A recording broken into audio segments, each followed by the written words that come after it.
Let's talk further about the latest war in the Middle East. Bring in SABC News International Editor Sophie Mokoena, joining us from Johannesburg. And Sophie, an interesting couple of hours, because now one of the senior ministers in Benjamin Netanyahu's cabinet is talking about eliminating the supreme leader of Iran, the Ayatollah Ali Khamenei. But just a few days ago, Donald Trump said they know where Khamenei is, but they're not going to kill him just yet. Would they need American approval to go ahead with the so-called elimination?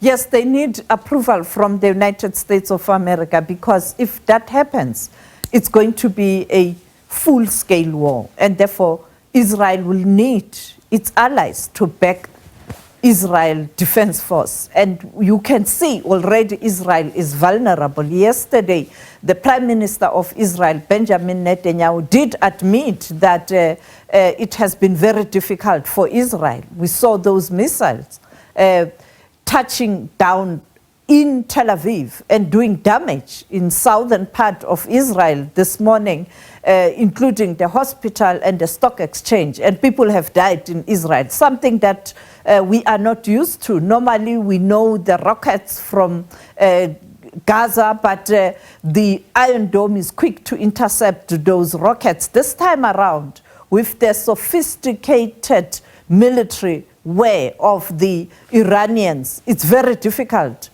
to stop every missile, and you can see the damage. You also have countries such as China and Russia who are firmly behind Iran, and therefore it is a very difficult situation. But those statements of attempts or not attempt, or an indication that they want to take the Ayatollah out, these are very dangerous statements, because there's no way Iran will wait for that. And you heard a few days ago, he made mention that it's not about his life as Ayatollah, but it's about the future of Iran. And therefore, for him, his life doesn't matter. And therefore, when he made those statements 3 days ago, it meant that anything can happen. And therefore, I think the meeting currently underway at the White House in Washington, we know that inside the White House, maybe colleagues can bring those visuals. Right now, as you can see, the American flag, President Trump is having a meeting with the security advisors, including the intelligence advisors, in terms of where to from now. And we are waiting to hear what will be President Trump's message immediately after this meeting. And I think the world is waiting, but I can guarantee you it has started already, Israel firing and also Iran firing back. So it is going to be a very long night. And we're still unclear, are we, on the calculations that Donald Trump is making to determine when he will militarily involve the Americans directly in this latest Middle East war, when you consider that among his election promises was that he would, like in his previous term as president, not involve the country in a war on foreign territory? I think he is hoping that synergy will prevail and the two sides will agree in terms of proposals from the United States of America, particularly Iran, to agree in terms of discussions around nuclear capability of Iran. And therefore, that will be a saving phase. It's only Iran that can save the United States of America from entering this conflict. And therefore, I think behind the scenes, that's what's happening. That is why he is in constant communication with other leaders around the world, including the leader of the Russian Federation, Vladimir Putin, as we saw this morning, in terms of what is his views. And also the second largest economy, China this time around, is quite powerful militarily. And therefore, it is not the same when you look at what transpired when there was that invasion of Iraq during Bush and Tony Blair, and also during the Libya invasion, a blight even to date in terms of the political career of the US former President Barack Obama.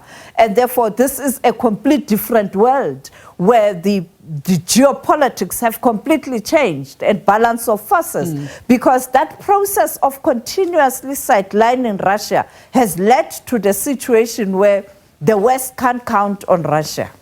And you talk about the West not being able to count on Russia in the Middle East, the region itself. The complication, perhaps here, am I right, in the Americans deciding whether they're going to get militarily involved or even if they're going to give Israel the green light to go ahead and assassinate the supreme leader of Iran, is that Iran does command a lot of support in the region. When you look at Hezbollah in Lebanon, when you look at Hamas in Gaza, Yemen as well, and even in pockets of Syria. So they too might be involved.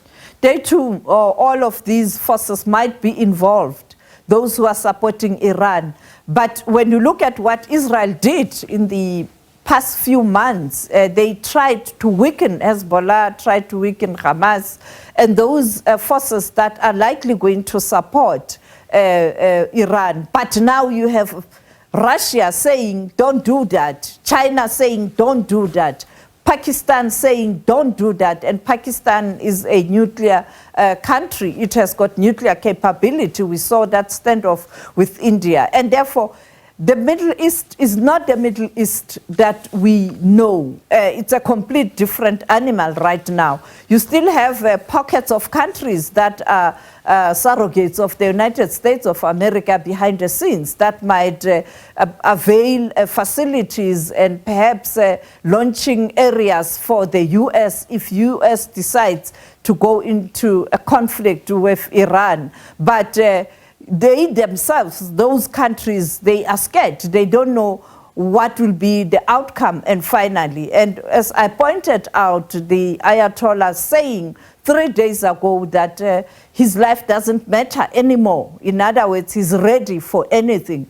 And I think he has learned from the previous experiences with Iraq, with Libya, and therefore Iran, where they are, I think it is a very sensitive moment for the world, for the Middle East, and it will be very difficult for America just to move in. They really have to lobby and lobby hard. Sophie Mokoena, SABC News International Editor, part of our team that's keeping an eye on those escalating tensions in the Middle East. Hundreds of people killed in just the first week of direct conflict between Israel and Iran.